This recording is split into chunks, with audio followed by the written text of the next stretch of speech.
Welcome to our academy job news channel. আজকের আলোচনার বেশ কিছু গুরুত্বপূর্ণ বিষয় রয়েছে, শেষ পর্যন্ত দেখবে। গুরুত্বপূর্ণ বিষয়গুলো কি কি তার আগে আমি তোমাদেরকে জানিয়ে দিতে চাই। প্রথমত হচ্ছে 2022 যারা টেট পাস করে রয়েছে তাদের মনের সবথেকে বড় প্রশ্ন যে আমাদের ইন্টারভিউ নোটিফিকেশন কবে আসবে, ইন্টারভিউ নোটিফিকেশন এই বছর আসবে কি না।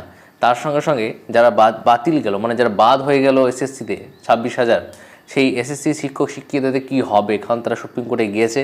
তাদের শুনানির তারিখ কবে রয়েছে, শুনানির তারিখ কিন্তু এগিয়ে দেওয়া হয়েছে এবং সেই নিয়ে আলোচনা করব। তার সঙ্গে আলোচনা করব 2014 টেট কি বৈধ থাকবে এবং 2014 প্যানেল কি বাতিল হতে পারে এসএসসির মতো, সেই নিয়েও কিন্তু আলোচনা করব। শেষ পর্যন্ত দেখো, যারা এখনও পর্যন্ত টেলিগ্রামে যুক্ত হওনি, টেলিগ্রামে অবশ্যই যুক্ত হয়ে যাও, কারণ সর্বপ্রথম আপডেট টেলিগ্রামে শেয়ার করা হয়।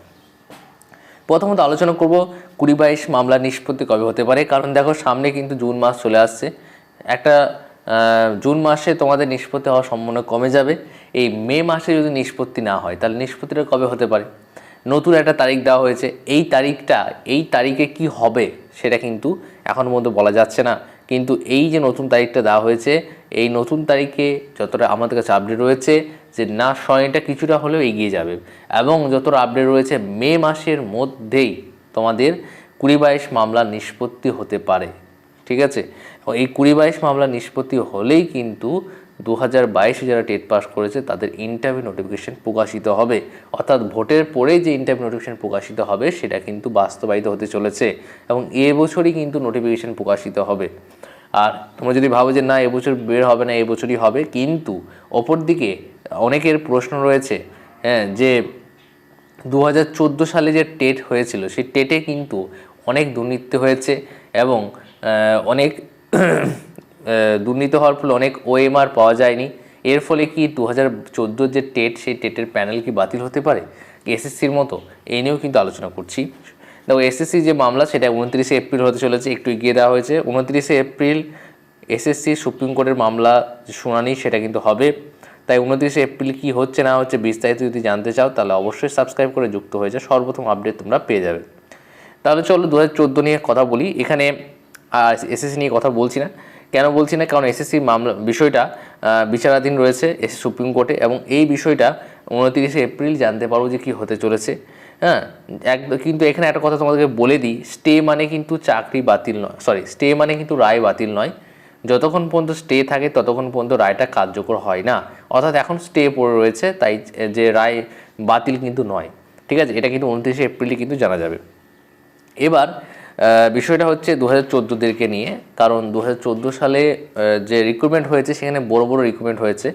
2014 টেট থেকে 2017 সালে হয়েছে তোমার 42,949 জন নিযুক্ত হয়েছিল এবং 2020 সালে রিক্রুটমেন্ট নোটিফিকেশনে 2021 সালে 16,500 জন নিযুক্ত হয়েছিল। আর 2014 সালে যে রিক্রুটমেন্ট 2000 এই যে রিসেন্ট যে রিক্রুটমেন্ট হলো সেখানেও কিন্তু 4,000-এর মতো 2014 সালের ক্যান্ডিডেট কিন্তু রয়েছে, 4 থেকে 5,000-এর মতো। তাহলে সর্বমোট মিলিয়ে কিন্তু হিউজ একটা সংখ্যা দাঁড়াচ্ছে এবং সেই ক্ষেত্রে বিচারপতি রাজশেখর মান্থা তিনি যেটা জানিয়েছেন যে আমার একদমই ইচ্ছে নেই 2014 প্যানেলে হাত দেওয়া। যদি কোনো উপায় না থাকে, যদি কোনো রকম আর কোনো উপায় না থাকে তাহলে কিন্তু আমাকে হাত দিতে বাধ্য হতে হবে, কিন্তু তিনি চান না এই প্যানেলটাকে বাতিল করতে। রাজশেখর মান্থা তিনি এটাই বলেছেন এবং এখানে গুরুত্বপূর্ণ বিষয়টা হচ্ছে তিনি কেন এই কথাটা বললেন এবং তিনি কি এই প্যানেলটাকে বাতিল করতে পারেন। দেখো এই বিষয়টা হচ্ছে যেদিন মামলাটা চলছিল 2014 টেটের যে মামলা, সেদিন কিন্তু এসএসসির মামলাও চলছিল 22 এপ্রিল এবং সেই 22 এপ্রিলে কিন্তু এসএসসির যে 26,000 সেটা কিন্তু বাতিল করা হয়। বাতিল করার পরেই কিন্তু তখনও মামলা চলছিল 2014 এবং সেক্ষেত্রে কোর্ট রুমের মধ্যে বিকাশ রঞ্জন ভট্টাচার্য তিনি এসে বলেন যে এই যে 2014 এই মামলাটা কিন্তু এসএসসির মতোই, অর্থাৎ এসএসসির মতোই কিন্তু এই মামলাটার গ্রাউন্ড রয়েছে। তখন মান্থা স্যার বলেন যদি সেম গ্রাউন্ড হয় তাহলে অবশ্যই বিষয়টাকে কিন্তু এসএসসির মতোই না হতে পারে, কিন্তু অন্যদিকে যেহেতু 2014 সালের ক্যান ফাইল করা ছিল তাই সেক্ষেত্রে তিনারা বলেন যে না, এই মামলাটা 2014 মতো নয়।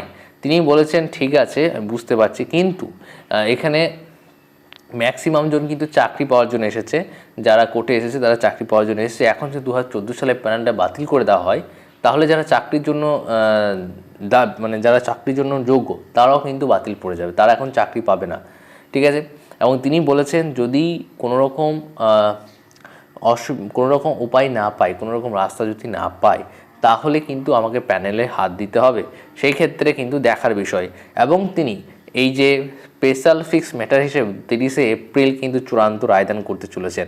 30শে এপ্রিল কিন্তু চূড়ান্ত রায়দান হবে, তার মানে বুঝতে পারছো 29শে এপ্রিল এসএসসি যে মামলা সেটা রয়েছে, আর 30শে এপ্রিল রয়েছে 2014 যে ম্যাটার সেটা রয়েছে। তাহলে দুটোই গুরুত্বপূর্ণ, 29 এবং 30, ঠিক আছে। এবং এখানে তোমাদের কী মনে হচ্ছে সেটা অবশ্যই কমেন্ট বক্সে জানাও। কিন্তু আমার মতে যেটা বলছে 2014 সালে প্যানেল কিন্তু বাতিল হবে না, বাতিল হওয়া কিন্তু সম্ভব নয় পুরোপুরি, কারণ অনেক বিষয় রয়েছে, ঠিক আছে। এসএসসির মতো কিন্তু এমনটা নয়। এসএসসি যেমন যেভাবে কিন্তু ধরা পড়েছে 2014 সালেও ধরা পড়েছে, কিন্তু বিষয়টা কিন্তু একই নয়, অনেকটা কিন্তু অনেক দূরে দূরে। তাই এখানে আমি তোমাদেরকে বলতে পারি যারা 2014 সালে শিক্ষকতা করছে তাদের চিন্তা কোনো কারণ নেই, কিন্তু যাদের ওএমআর পুরোপুরি মানে অসুবিধা রয়েছে তাদের কিন্তু একটু সমস্যা হতে পারে, বাকি কারো কিন্তু কোনো সমস্যা হবে না।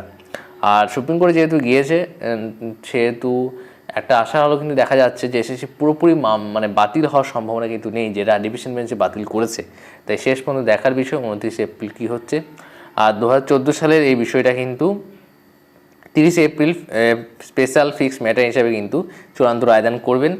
আর তিনি সিবিআইকে বলেছিলেন যে শনিবারের মধ্যে সমস্ত যে জিনিসগুলো জানার আছে, দুর্নীতি কোথায় হয়েছে না হয়েছে, সেগুলো জমা দিতে। আজকের দিনটা তো শনিবার, আজকে কিন্তু জমা দেওয়া হয়ে গেছে অলরেডি। আর এটা কিন্তু তোমাদের 30শে এপ্রিল উঠতে চলেছে। আর 2022 স্টেট পাস যারা রয়েছে তাদের যে প্রশ্ন ইন্টারভিউ নোটিফিকেশন কবে আসবে, তোমাদের ইন্টারভিউ নোটিফিকেশন খুব দ্রুতই আসবে, এটা আমি বলছি। ভ্যাকেন্সি নিয়ে তোমাদের মনে প্রশ্ন হতে পারে, ভ্যাকেন্সিটা এখনও পর্যন্ত কনফার্ম বলতে পারছি না। আমি যেটা বলেছি সেটাই হওয়ার সম্ভাবনা প্রবল রয়েছে, 15,000-এর মতো, বেশি হতে পারে কিন্তু কম হবে না, ঠিক আছে। আজকে এইটুকুই। আর যদি কোনো প্রশ্ন থাকে তাহলে কমেন্ট বক্সে জানাবে। তোমরা যে প্রশ্নগুলো করো, তোমরা দেখেছো যে প্রশ্নের উত্তর কিন্তু দেওয়া হয়, সেটা কিন্তু নতুন একটা ভিডিও করে সেই প্রশ্নের উত্তরগুলো কিন্তু দেওয়া হয়। তাই তোমাদের যদি কোনো প্রশ্ন থাকে তাহলে অবশ্যই করতে পারো।